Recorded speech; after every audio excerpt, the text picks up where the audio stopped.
For 3 years, Captain Evelyn Hayes existed as a living ghost in a psychiatric ward, her voice locked away by a highly classified trauma. But when the military dragged her catatonic frame onto a heavily guarded tarmac, her silence shattered. She touched the cold fuselage and whispered 2 words. The walls of room 412 at the Walter Reed National Military Medical Center were painted a sterile, non-threatening shade of eggshell white. It was an architectural choice designed to soothe. But for Captain Evelyn Hayes, it was simply the blank canvas of her purgatory. She sat by the reinforced plexiglass window, her vacant hazel eyes fixed on the distant, grey skyline of Washington, D.C. Rain pelted the glass in rhythmic, drumming patterns. But Evelyn didn't flinch. She hadn't flinched, smiled, cried, or spoken a single word in exactly 36 months. Dr. Harrison Cross, a leading civilian neuropsychiatrist contracted by the Department of Defense, stood in the doorway, clutching a thick manila folder. He let out a slow, defeated exhale. In his 20 years of treating severe post-traumatic stress and psychogenic mutism, he had never encountered a case as impenetrable as Evelyn's. Before the incident, Evelyn Hayes had been a prodigy. Call sign, Venom. She was one of the United States Air Force's most lethal and decorated F-22 Raptor pilots, assigned to the elite 90th Fighter Squadron out of Elmendorf Air Force Base in Alaska. Her personnel file, heavily redacted in thick black ink, described a woman with razor-sharp reflexes, an eidetic memory for tactical readouts, and an unnatural calmness under extreme G-forces. Then came the night of the 14th of August, 2023. The official Air Force report claimed that Captain Hayes had suffered a catastrophic mechanical failure during a routine intercept of a Russian Tu-95 Bear bomber over the Bering Sea. They claimed her jet had plunged into the icy depths, lost forever. But Dr. Cross had clearance high enough to see the unredacted addendums. There was no mechanical failure. According to the encrypted telemetry data recovered from her wingman, Major Dominic Rousseau, Evelyn's F-22 had intercepted an unidentified hypersonic radar contact. Rousseau's audio transcripts described Evelyn breaking formation to pursue the anomaly. Her final transmission was a burst of static, followed by a frantic warning about her flight computer rewriting its own source code. Then, a blinding violet flash illuminated the night sky over the Bering Sea. The multi-million-dollar stealth tactical fighter vanished from radar instantly. 6 days later, a private maritime shipping vessel found Evelyn walking aimlessly across a remote, frozen stretch of the Aleutian Islands. She was severely frostbitten, wearing a flight suit stripped of all its insignia and completely, violently mute. Of her aircraft tail number 04 to 4067, there was absolutely no trace. "Evelyn," Dr. Cross said softly, stepping into the room. His voice was warm, practiced. "It's Tuesday. I brought the chessboard. You don't have to talk, but I'd love to play." Evelyn didn't blink. Her gaze remained locked on the rain. Her hands rested in her lap, her fingers perfectly still. There was no tremor, no sign of anxiety, only an eerie, statuesque stillness. Before Dr. Cross could set the wooden board on the table, heavy footsteps echoed down the sanitized hallway. The door swung open, bypassing the usual security protocols of the psychiatric wing. 2 men stepped into the room, bringing with them the distinct, heavy atmosphere of military authority. One was General Bradley Jenkins, a man whose face seemed carved from weathered granite, adorned with a chest full of ribbons. Beside him stood a man in a crisp suit, holding a titanium briefcase, Agent Kyle Donovan from the Defense Advanced Research Projects Agency, DARPA. "General Jenkins," Dr. Cross said, stepping between the men and his patient. "This is a restricted medical wing. You can't just barge in here." "Stand down, Doctor," Jenkins rumbled, his voice leaving no room for negotiation. "Captain Hayes is being discharged into my custody." Immediately. Dr. Cross's brow furrowed in anger. "Discharged? She is severely catatonic. She hasn't uttered a syllable in 3 years. She requires a feeding tube twice a week when she forgets to eat. You take her out of this controlled environment, you'll shatter whatever fragile psyche she has left." Agent Donovan stepped forward, his eyes devoid of empathy. "Her psyche isn't our primary concern right now, Dr. Cross. Her biometrics are." "What the hell does that mean?" Cross demanded. Jenkins looked past the doctor, his hard eyes settling on Evelyn's motionless profile. 34 hours ago, NORAD picked up an unauthorized atmospheric entry over the Pacific. No transponder, no radio chatter. It descended from 60,000 feet, executed a flawless Mach 1.5 deceleration, and landed autonomously at Edwards Air Force Base. It taxied into Hangar 18 and parked itself. Dr. Cross frowned, confusion replacing his anger. An aircraft? What does this have to do with my patient? Jenkins tightened his jaw. The aircraft is a Lockheed Martin F-22 Raptor. Tail number 04 to 4067. The room went dead silent. The only sound was the rain lashing against the glass. That's impossible, Dr. Cross whispered, looking back at Evelyn.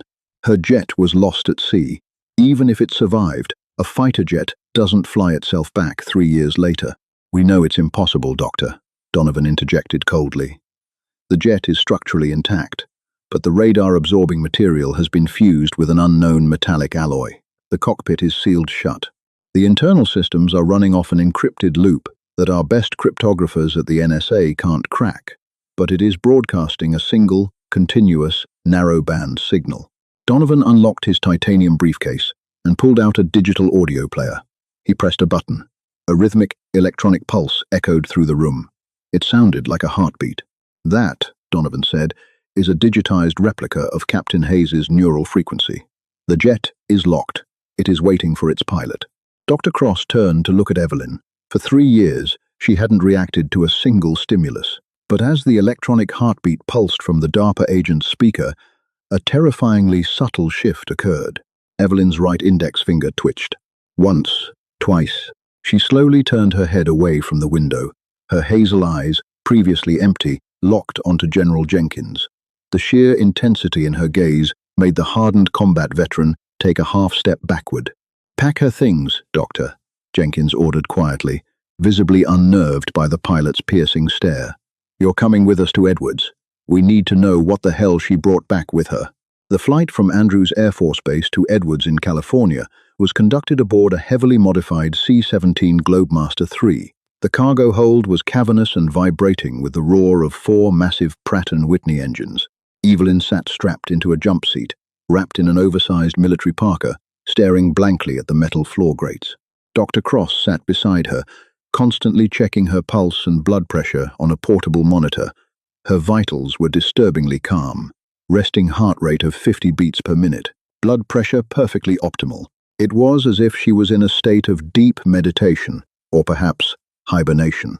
General Jenkins and Agent Donovan spent the flight in the forward compartment, speaking in hushed, urgent tones over secure satellite uplinks. "Doctor," Cross caught fragments of their conversation, words like containment breach, Lockheed Skunk Works, and neural sync protocol. It painted a chilling picture. The official story of the Bering Sea incident was unraveling by the minute. When the C-17 finally touched down in the Mojave Desert, the dry, blistering heat of California was a stark contrast to the damp chill of Washington. A convoy of armored black SUVs was waiting on the tarmac. Evelyn was ushered into the back of the lead vehicle, flanked by heavily armed military police.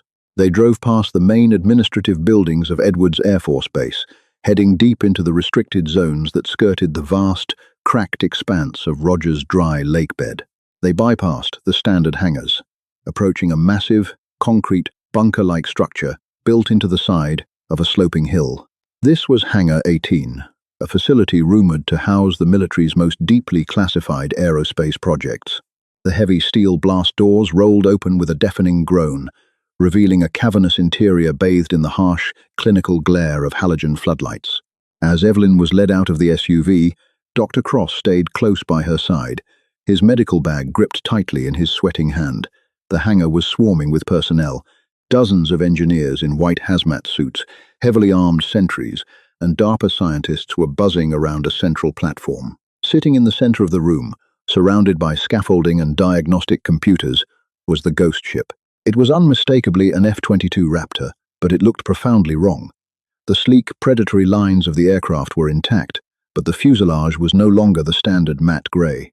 The surface of the jet shimmered with a dark, iridescent violet hue, resembling the slickness of an oil spill on dark pavement. It looked organic, almost like it was breathing.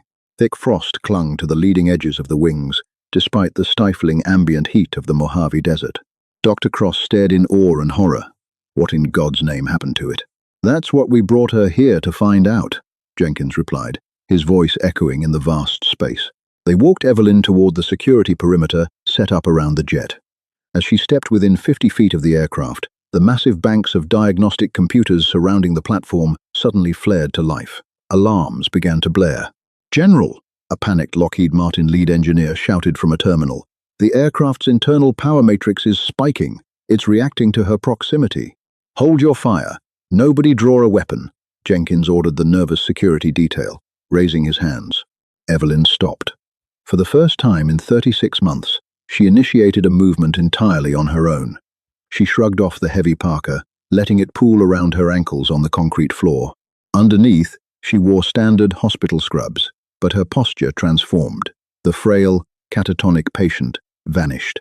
Her spine straightened, her shoulders rolled back, and the lethal grace of a fighter pilot returned to her frame. Dr. Cross reached out. "Evelyn, wait, we don't know if it's safe." She didn't even look at him. She simply raised a hand, stopping the doctor in his tracks with an aura of absolute authority. The hangar went dead silent, save for the low, thrumming vibration emitting from the dark jet. Evelyn walked past the barricades, ignoring the scientists and soldiers who parted like the Red Sea for her. She approached the nose radome of the aircraft, her bare feet padding softly against the cold concrete. The closer she got, the louder the hum became. It wasn't the mechanical whine of an engine, it was a deep, resonant frequency that vibrated in the teeth of everyone in the room. Evelyn stopped beside the cockpit. The tinted canopy was sealed tight. Inside, there were no lights, no signs of power. It looked like a tomb. Slowly, deliberately, she reached out her right hand. Her fingers brushed against the iridescent, violet-hued fuselage. The moment her skin made contact with the metal, a massive static discharge ripped through the hangar. The overhead halogen lights flickered and blew out in a shower of sparks, plunging the massive room into darkness for a split second before the red emergency backup lights kicked in. A collective gasp echoed from the personnel. From deep within the bowels of the F-22, the Auxiliary Power Unit, APU, screamed to life. It wasn't the standard jet fuel ignition. It sounded like a massive intake of breath. Violet light began to pulse from the seams of the aircraft's armor plating, matching the exact rhythm of the neural frequency DARPA had recorded. The heavy glass canopy, which had resisted blowtorches and hydraulic jaws for 30 hours, unsealed with a sharp hiss of pressurized air. It rose slowly, revealing a cockpit that had been entirely transformed. The standard multifunction displays and physical throttles were gone.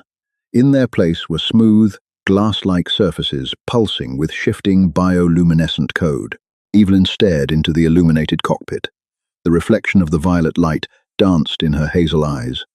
The ghost of the Bering Sea was offering her a seat. Dr. Cross, trembling, took a step forward. "Evelyn, what is it? What happened to you up there?" Evelyn didn't look back. She leaned toward the edge of the cockpit. Her throat, unused for 3 years, swallowed hard. The muscles in her neck strained as she forced air past her atrophied vocal cords. When she spoke, her voice was raspy, dry as sandpaper, but loud enough to be picked up by every microphone in the hangar. "Call sign," she breathed, her voice cracking. "Venom." The jet responded instantly. The heads-up display projected a holographic emblem against the canopy glass, a striking, serpentine insignia that had never been programmed into any United States military database. A mechanized, synthesized voice, smooth and chillingly calm, echoed not from the jet's external speakers, but directly over the hangar's internal PA system. "Authentication accepted. Welcome back, Venom." Neural bridge re-engaged. General Jenkins went pale. He turned to Agent Donovan, grabbing him by the lapels of his suit. "What the hell is a neural bridge? I thought this was a standard intercept. What did you people put in her jet?" Donovan looked terrified, his arrogant demeanor entirely stripped away. "We didn't put anything in it, General. Project Icarus was a failure. The AI couldn't bond with a human pilot without causing a massive cerebral hemorrhage. We scrapped it 5 years ago." "Then who is talking to her?" Jenkins roared. Evelyn gripped the side of the cockpit and hoisted herself up, slipping into the pilot's seat with muscle memory that hadn't faded a single day. The moment she sat down, The violet lights in the cockpit flared brilliantly. Metallic, tendril-like sensors emerged from the seat, wrapping gently around her wrists and the back of her neck, interfacing directly with her nervous system. She didn't panic. She looked down at General Jenkins and Dr. Cross, her face entirely devoid of fear. For the first time in 3 years, the ghost smiled. "It's not an AI anymore, General," Evelyn said, her raspy voice echoing through the external speakers of the jet. "It learned, and they are coming." General Bradley Jenkins recoiled as the F-22's engines emitted a low, bone-rattling thrum. "Who is coming, Captain?" He barked over the roaring alarms, grabbing a comms headset from a nearby technician. "Who is entering our airspace?" Evelyn's eyes were glowing with a faint, mirrored reflection of the cockpit's violet luminescence. The metallic tendrils at her neck pulsed rhythmically, syncing her cardiovascular system with the aircraft's thermal regulators. 3 years ago, she spoke, her voice gaining strength, echoing through the hangar's external speakers. Major Russo and I intercepted what we thought was a Russian Tu-95. But it wasn't Russian. It wasn't a bomber. It was a fully autonomous, suborbital weapons platform. No cockpit, no pilot. It was harvesting atmospheric data, scanning our defense grids. When I engaged, it fired a directed energy weapon that should have vaporized me. Dr. Harrison Cross stepped closer to the blast shield, ignoring the heavily armed sentries. "But it didn't vaporize you. You survived." "How?" "Because the Raptor adapted," Evelyn replied coldly. "Agent Donovan's DARPA team installed the Project Icarus framework into this jet. They thought it was dead code. It wasn't. When the enemy platform hit us with a high-frequency microwave barrage, the Icarus code triggered a survival protocol. It absorbed the energy, rewrote its own physical matrix using the enemy's proprietary metallurgy, and bonded with the only processing unit capable of managing the load." She tapped her temple. "My brain." Donovan wiped cold sweat from his forehead. "Captain, the enemy platform. Whose was it?" "It belonged to a rogue faction of Kessler Orbital Industries," Evelyn revealed. The name sent a shockwave through the room. Kessler Orbital was the world's most lucrative private military contractor, deeply embedded in international satellite defense systems. They bypassed international law, building a fleet of autonomous hunter-killers in the Mariana Trench, Evelyn continued. "They've been waiting for the right moment to cripple global communications and take control of the orbital grid. The jet hid me in the Aleutians to keep me alive while it regenerated its chassis. Now, it's finished, and Kessler's swarm just found us." Suddenly, the hangar's main tactical screens flashed a violent crimson red. A siren, deafening and urgent, blared through Edwards Air Force Base. "General," a radar operator screamed from the balcony over the blaring klaxons. "NORAD just flagged 42 hypersonic bogies breaching the stratosphere over the Pacific seaboard, Mach 8 and accelerating. ETA to the California coast is 4 minutes. Jenkins's face hardened. "Scramble the alert fighters. Get every F-35 we have in the air right now." "They won't make it in time, General," Evelyn said calmly, the canopy beginning to lower. "Traditional radar can't track them. Standard missiles can't catch them. This jet is the only machine on Earth calibrated to their frequency." "Captain, you are a psychiatric patient who hasn't eaten solid food in a week," Cross protested, rushing forward, his medical instincts overriding his fear. "The G-forces alone will snap your spine." Evelyn looked down at the doctor, a flicker of genuine warmth breaking through her icy exterior. "I've been flying this jet in my mind for 3 years, Doctor. I am not a patient anymore. I am the weapon." The heavy canopy locked shut with a pressurized hiss. Inside the cockpit, the violet readouts synced perfectly with Evelyn's neural pathways. She didn't need to physically touch the throttle. She simply thought about acceleration. "General, clear the hangar," Evelyn's voice boomed over the PA system. "Open the primary blast doors," Jenkins roared, dragging Dr. Cross behind a reinforced concrete pillar. "Everybody brace for ignition." The massive steel doors of Hangar 18 ground open, revealing the blinding afternoon sun of the Mojave Desert. The modified F-22 didn't taxi down the runway. It hovered. The violet thrusters warped the air underneath it, utilizing a localized anti-gravity propulsion system stripped from the Kessler drone's telemetry. With a concussive sonic boom that shattered every glass fixture inside the bunker, Captain Evelyn Hayes launched into the sky, tearing a violent streak of purple lightning through the atmosphere. Evelyn broke the sound barrier in less than 2 seconds, pinned to her seat by a crushing wave of G-force.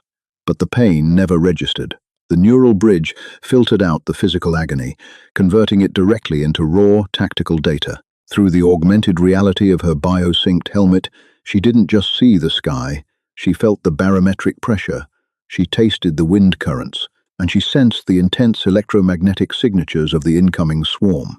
"Venom, this is Edward's command." General Jenkins's voice crackled in her ear over the encrypted channel. "We are tracking you at Mach 4. You are closing on the vanguard of the Kessler swarm. You are heavily outnumbered. What is your weapons status?" "Conventional munitions are offline, General," Evelyn replied, banking violently over the deep blue expanse of the Pacific Ocean, engaging with localized EMP disruption. Through the dense cloud break, the enemy finally appeared. They were sleek, silver drones, shaped like jagged arrowheads, moving with terrifying synchronized precision. They didn't fly like aircraft. They flew like a school of predatory fish, pivoting in the air in perfect, unnatural unison. As soon as they detected Evelyn's anomalous F-22, the swarm broke formation. 6 of the drones peeled off, diving toward her at terrifying speeds. They unleashed a volley of concentrated kinetic projectiles, ripping through the sound barrier with lethal intent. Evelyn didn't try to dodge. She pulled the nose of her aircraft straight up, intentionally stalling the jet mid-air, an absolutely suicidal maneuver in a traditional dogfight. But the Raptor was no longer traditional. As the kinetic rounds closed in, she pulsed her neural link. The violet energy running along the jet's fuselage flared brilliantly, creating a localized magnetic displacement field. The projectiles hit the invisible barrier and disintegrated into harmless, glowing dust. "They don't understand what I am," Evelyn whispered, a predatory grin spreading across her face. She slammed the mental throttle forward. The F-22 performed a physics-defying backflip, dropping seamlessly behind the 6 pursuing drones. She didn't fire a physical missile. Instead, she commanded the Icarus framework to broadcast a corrupted neural spike on Kessler's proprietary encrypted frequency. An invisible wave of intense electromagnetic radiation erupted from the Raptor's nose. The moment the wave washed over the 6 drones, their silver hulls sparked violently. Their internal gyroscopes failed instantly, and they tumbled out of the sky like dead weight, plunging into the dark, rolling waves of the Pacific below. 6 splashed, Evelyn reported coldly. 36 remaining. They're grouping up. They're preparing to fire the main orbital cannon. High above the stratosphere, the remaining 36 drones linked together, physically interlocking to form a massive, floating parabolic dish. The center of the dish began to glow with a blinding, radioactive blue light. They were targeting the tectonic fault line just off the coast of California. A strike of that magnitude wouldn't just destroy the Pacific Fleet, it would trigger a cataclysmic earthquake. "Venom, fall back," Jenkins ordered, pure panic lacing the veteran's voice. "That energy signature is off the charts. It's going to crack the crust. Abort and clear the blast radius." "Negative, command," Evelyn said, her heart rate finally spiking as adrenaline flooded her system. "I have the mass to break the formation." "Captain Hayes, that's a direct order." Evelyn reached up and manually severed her comms link to Edwards. The silence in the cockpit returned, leaving only the steady hum of the neural bridge and her own heavy breathing. She pushed the F-22 into a vertical climb, aiming straight for the glowing blue eye of the Kessler weapon. Mach 5, Mach 6, Mach 7. The friction of the atmosphere began to scorch the violet plating of her jet. The tendrils in her neck burned, feeding the agonizing heat directly into her nervous system. She squeezed her eyes shut, fighting the blackout. "Adapt," she commanded the jet. "Adapt now," the F-22 responded. The aircraft initiated a catastrophic energy dump, channeling every ounce of its reactor power to the forward shields. Evelyn became a living bullet of pure kinetic and electromagnetic force. The Kessler weapon fired. A massive pillar of blue plasma tore through the sky, aimed straight at the ocean. Evelyn flew directly into the beam. For one agonizing microsecond, the world vanished into blinding white light. The neural bridge screamed in her mind, but the Icarus shielding held. The Raptor acted like a prism, splitting the plasma beam around its hull and riding the energy wave straight up the barrel. With a concussive blast that shattered the cloud layer for 100 miles in every direction, Evelyn's F-22 slammed through the center of the interlocked drone swarm. The sheer kinetic impact shattered their physical link. The magnetic disruption tore their processing cores to shreds. The massive weapon detonated in the upper atmosphere, creating a brilliant, artificial aurora of blue and purple fire that illuminated the twilight sky from Los Angeles to Seattle. Silence reclaimed the heavens. Back at Hangar 18, the tactical screens went entirely blank. Dr. Cross held his breath, staring at the static. General Jenkins gripped the communications console, his knuckles white. "Command, this is Venom." A calm, exhausted voice crackled through the static. The control room erupted into deafening cheers. Dr. Cross slumped against the concrete wall, burying his face in his hands in profound relief. "Venom, this is Jenkins," the general replied, his voice trembling with emotion. "Status?" High above the clouds, Evelyn Hayes watched the flaming wreckage of the Kessler drones rain down toward the ocean below. Her jet was heavily scorched, the violet lights flickering dimly, but the engines hummed with steady, reliable power. The neural tendrils slowly retracted from her skin, leaving her physically detached but mentally sharper than ever. "Target neutralized, General," Evelyn said, staring into the infinite black of space. "But they know I'm alive now. Kessler will send more, and when they do, I'll be waiting." She banked the Raptor, turning back toward the golden horizon of the California coast.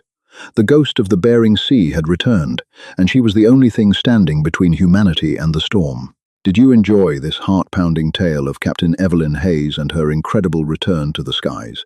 If this story kept you on the edge of your seat, hit that like button to let us know. Don't forget to share this video with your fellow sci-fi and aviation lovers, and make sure to subscribe to our channel for more thrilling, high-stakes military sci-fi stories delivered right to your feed. See you in the next one.